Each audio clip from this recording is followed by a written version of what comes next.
नमस्कार मित्रों, मैं Mohanlal Saini new Rajasthan institute YouTube channel पर आप सभी का हार्दिक स्वागत करता हूं। मित्रों, कैसे हैं आप? कभी कमेंट्स करके बताओ कैसे हैं आप। देखिएगा, आज जो है हमारी संधि की दूसरी क्लास है। पहली क्लास में हमने ये पढ़ा था कि संधि किसे कहते हैं और संधि के कितने भेद हैं, साथ में यौन संधि भी पढ़ी थी। आज मित्रों हम बात कर रहे हैं संधि के बारे में। पुनः बता दूं आपको मैं पिछली कक्षा में क्या पढ़ा पढ़ने को। देखिए, जब स्वर में विकार उत्पन्न हो तो स्वर संधि होती है, व्यंजन में विकार उत्पन्न हो तो व्यंजन संधि होती है, और विसर्ग में विकार उत्पन्न हो तो विसर्ग संधि होती है। साथ ही मित्रों, स्वर संधि के 5 उपभेद हैं। स्वर संधि के 5 उपभेद हैं। कौन कौन से देखिएगा। नंबर 1 पे जो है दीर्घ संधि, नंबर 2 पे गुण संधि, नंबर 3 पे वृद्धि संधि, 4 पे यण संधि,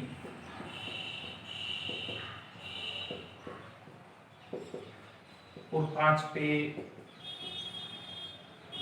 अयाधि संधि।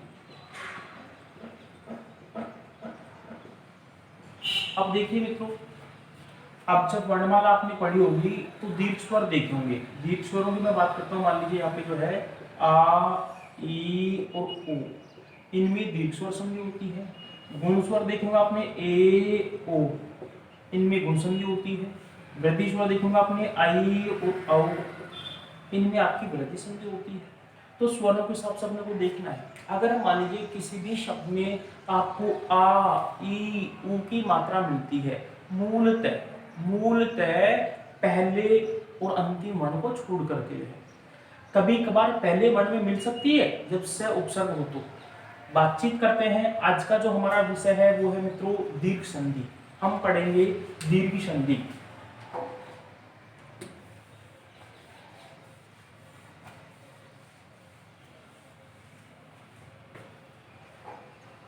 देखिए मित्रों, दीर्घ का जो अर्थ होता है बड़ा। दीर्घ का शाब्दिक अर्थ क्या होता है जी? बड़ा।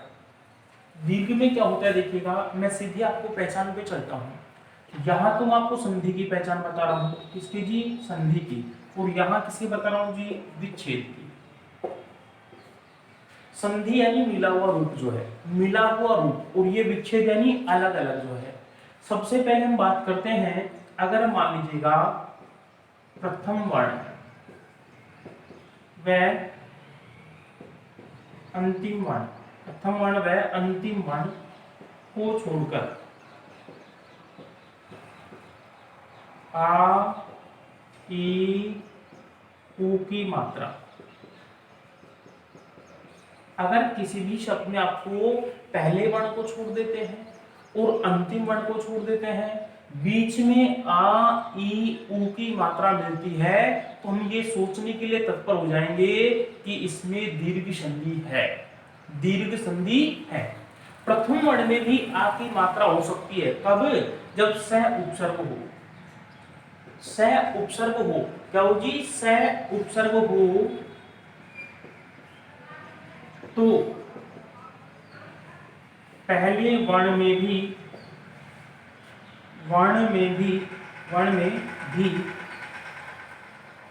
आ की मात्रा हो सकती है।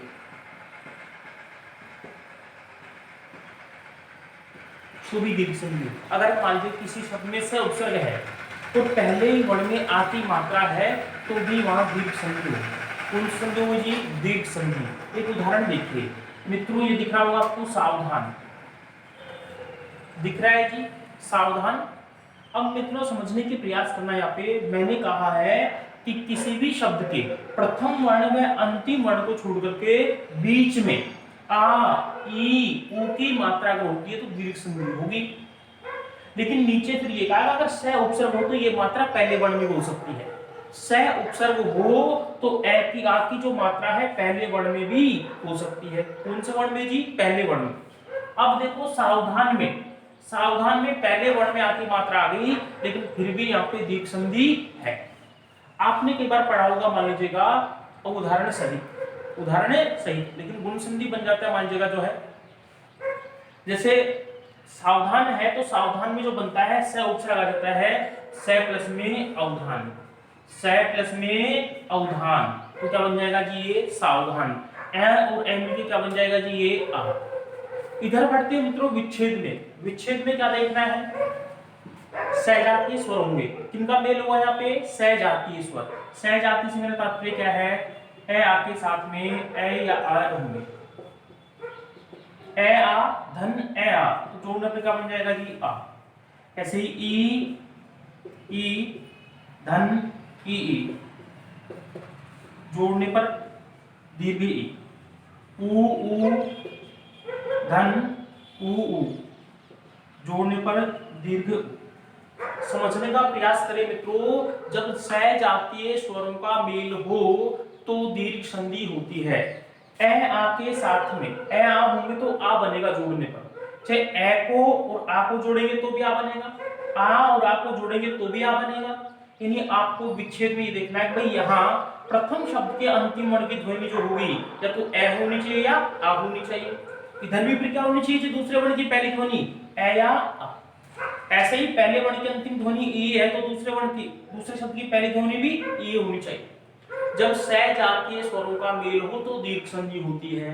विच्छेद में तो क्या पहचानेंगे, ये नियम हो गए जी, और संधि में क्या पहचानेंगे जी, ये नियम हो गए जी। उदाहरण देखिएगा, ये मेरे मित्रों उदाहरण देखना यहाँ पे, ये लिखा है मैंने अधिक प्लस में अंश, अधिक प्लस में अंश दिखाई दे रहा होगा जी। यहां अधिक जो पहला शब्द है इसका अंतिम वर्ण क्या है जी, ए। इसमें से अंतिम वर्ण क्या निकल के आएगा, ए। ये आपको साफ साफ दिखाई नहीं देगा। कै में जो स्वर है कौन सा है जी, ए, और इधर दूसरे वर्ण का पहला वर्ण भी क्या आ रहा है जी, ए। इन दोनों को मिला के क्या बन जाएगा जी, आ, और ये अनुस्वार ऐसे के ऐसे। समझने की बात ये है, यानी ये जो विकार उत्पन्न होता है ये किसमें जाएगा, तो प्रथम शब्द का जो अंतिम वर्ण है उसमें जाके जुड़ जाएगा। अभी अधिक में से ए निकाला था, क्या आधा रह गया, अपनी मन में सोचने की बात है। जो विकार उत्पन्न होगा उसमें चला जाएगा कै में, अर्थात प्रथम शब्द के अंतिम वर्ण में। तो इसमें आ की मात्रा जोड़ेंगे, क्या बन जाएगा ये अधिकांश, क्या बन जाएगा अधिकांश। मित्रों रटे रटाई शब्द तो आप आराम से कर सकते हैं, लेकिन समझने की बात यह है, जो बहुत महत्वपूर्ण बात और बारीकी समझाया जाएगा, यानी जब मान लीजिएगा प्रथम शब्द जो है उसका तो आप अंतिम वर्ण लेते हैं और दूसरे शब्द का पहला वर्ण लेते हैं। इन दोनों को जोड़ने के बाद जो विकार उत्पन्न होता है वह विकार प्रथम शब्द के अंतिम वर्ण में जुड़ता है, प्रथम शब्द के अंतिम वर्ण में जुड़ता है। यहां प्रथम शब्द के अंतिम वर्ण से ए की ध्वनि निकाल ली, इधर से भी ये ध्वनि आ गई, दोनों को जोड़ा ये बना, ये जुड़ेगा जो कहां, जो विकार उत्पन्न होता है कहां जुड़ेगा, प्रथम शब्द के अंतिम वर्ण। एक मिनट के लिए अपने मन में सोचिए, जब ए निकाल लिया तो क्या बचा जी, आधा, और आधे के में जब ये जोड़ देंगे क्या बन गया जी, ये अधिकांश। ऐसे ही मेरे मित्रों दूसरा उदाहरण है यहाँ पे अक्ष प्लस में अंश, अक्ष प्लस में अंश। यहां आपको अक्ष में जो है, यहां अक्ष में जो है आपको क्या दिखाई दे रहा है, ए, और इधर भी क्या है जी, ए अनुस्वार वाला जो है। तो देखिएगा जी इस ए को और इस ए को जब हम जोड़ रहे हैं तो यही बन जाएगा, बन जाएगा जी। और ये जो है प्रथम शब्द का जो अंतिम वर्ण है उसमें जाके जुड़ेगा, तो एक मिनट के लिए आधा हो गया ये, जब ए निकाल लिया तो ये आ जोड़ देंगे, क्या बन जाएगा मेरे मित्रों, ये अक्षांश। अब हम कैसे पहचाने परीक्षा में कि अधिकांश में दीर्घ संधि है, तो मैंने अभी कहा आपको किसी भी शब्द के प्रथम वर्ण में अंतिम वर्ण को छोड़ करके बीच में कहीं भी, कहा जी बीच में कहीं भी आ की मात्रा हो, ई की मात्रा हो, ऊ की मात्रा हो, तो हम सोचेंगे कि दीर्घ संधि है। तो अधिकांश में देखो जी यहाँ आ की मात्रा आ रही है, पहले वर्ण में नहीं है, लास्ट में नहीं है, बीच में है, तो दीर्घ संधि है। विच्छेद कैसे करेंगे मित्रों, सुन लेना, विच्छेद वहां से करेंगे सदैव जहां आपको पहचान मिलती है। विच्छेद सदैव वहां से करेंगे जहां आपको पहचान मिलती है। इसके बाद में देखो जी अक्षांश में यहां आती आ गई, बीच में है, यहीं से विच्छेद करेंगे जी। इसके बाद मित्रों दूसरा उदाहरण देखिएगा, इसका आप जो स्क्रीनशॉट ले सकते हैं, दूसरे उदाहरण की बात करता हूं, अंत्यय। अंत्यय प्लस में अक्षरी। मित्रों ये शब्द जो है शब्द शुद्धि में भी आता है। शब्द शुद्धि वर्तनी की दृष्टि से कौन सा शब्द शुद्ध है उसमें भी ये आता है। अंत्यय यानी अंतिम और अक्षर यानी अक्षरी। आपने बचपन में अंताक्षरी की होगी, अंत्याक्षरी खूब पढ़ते हैं, यानी उसका जो अंतिम अक्षर है उसको लेकर के दूसरे को बोलना होता है। इसलिए अंग्रेजी की जो मीनिंग होती है उनके आधार पर कर सकते हैं, हिंदी के जो गाने होते हैं उनके आधार पर कर सकते हैं। आपको सदैव अंतिम अक्षर लेना होता है। अंत्याक्षरी इधर से क्या आ रहा है जी ए, इधर से क्या आ रहा है जी ए, दोनों जोड़ क्या हो जाएंगे जी ये, दोनों को जोड़ने पर क्या बन जाएगा आ, तो क्या बन जाएगा जी ये अंत्याक्षरी। अंत्याक्षरी शुद्ध क्या होता है जी ये अंत्याक्षरी, यानी अंतिम अक्षर से जो ली जाती है उसे क्या बोलते हैं जी अंत्याक्षरी। दूसरा उदाहरण देखिएगा जी दोस्तों, अधिक प्लस में अधिक। अधिक प्लस में अधिक, तो देखो क्या आ रहा है मेरे मित्रों, अधिक प्लस में अधिक। यहां भी क्या आ रहा है ए, इधर भी क्या आ रहा है ए और ए के आ बन जाएंगे, क्या बन जाएंगे जी आ। और ये विकार जो उत्पन्न होता है कहां जुड़ जाएगा, प्रथम शब्द के अंतिम वर्ण में जुड़ जाएगा और ये बन जाता है मेरे मित्रों अधिकाधिक। अधिकाधिक ऐसे ही देखिएगा, इसमें ई की बात करते हैं कि ई में कैसे जुड़ते हैं।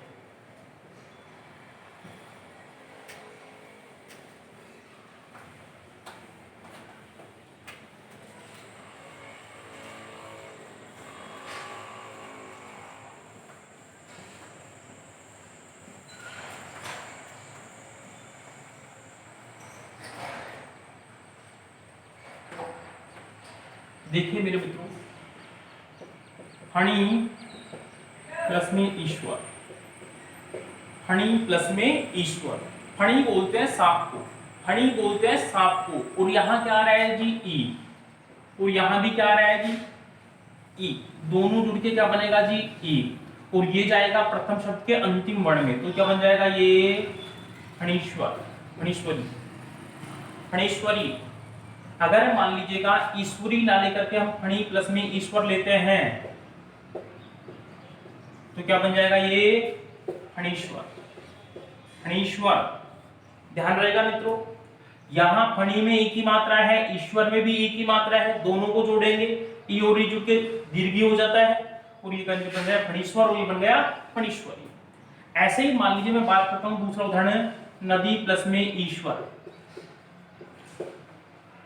नदी प्लस में ईश्वरी ले लीजिए, जब क्या बन जाएगा ये ई और ई जुड़ के दोनों जो है नदीश्वरी, क्या बन जाएगा जी नदीश्वरी। ऐसे मान लीजिएगा ये मैं लेता हूं मुनि प्लस में ईश्वर। देखो जी, चाहे छोटी ई और बड़ी को जोड़ेंगे तो दीर्घ ही बनेगा, चाहे दोनों समान ही है तो भी दीर्घ बनता है। मुनि प्लस में ईश्वर, यहां से ये दीर्घ लघु ही है, ये दीर्घ ही है, दोनों को जोड़ेंगे, दोनों को जोड़ेंगे तो ये बन जाएगा, ये जुड़ेगा प्रथम शब्द के अंतिम वर्ण में और ये बन जाता है मेरे मित्रों मुनीश्वर। क्या बन जाएगा मुनीश्वर। ऐसे ही ऊ के उदाहरण देखते हैं।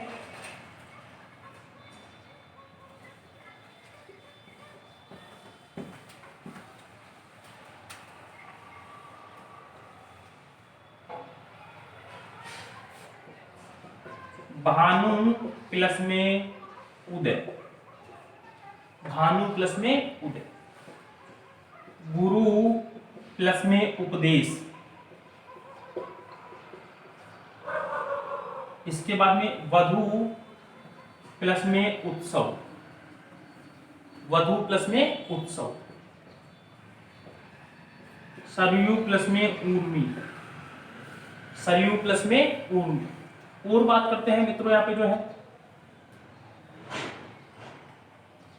बहु प्लस उद्देश्य, बहु प्लस में उद्देश्य। बीच में एक बात बता दूं आपको मैं, ये जो बहु है इसका अर्थ होता है अधिक, और ये जो बहु है इसका अर्थ है पुत्रवधु। ये जो बहु छोटे ऊ की मात्रा आ रही है इसका अर्थ होता है अधिक या बहुत। और ये नीचे बड़ी जो दीर्घ उ की मात्रा आ रही है, इस बहु का अर्थ है पुत्र वधु, यानी बेटे की जो पत्नी होती है उसे बहु बोलते हैं। तो देखिएगा